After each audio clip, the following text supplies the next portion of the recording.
Hey everyone, welcome back to another YouTube video, and in this video I'll be showing you guys how to fix Notion AI not working or disable step by step.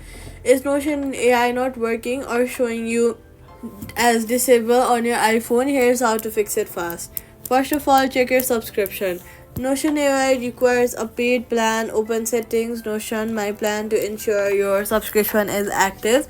Then update the app. Go ahead, open your app store, search for Notion, and then see if there is an update button available. If there is, update your app to the latest version.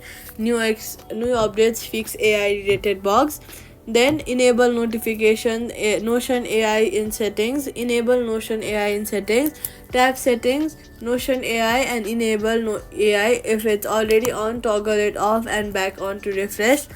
Then restart the app, force close Notion and reinstall it, reopen it. This often restores AI functionality. Privacy tip: only enter sensitive data when AI is active. In the official Notion app, avoid third-party integrations. Log out and back in using the same email, Google or Apple ID for a quick fix. If AI still does not appear, reinstall the app. Your workspace is cloud synced for a quick fix. And that's it. Subscribe for more fast Notion fixes.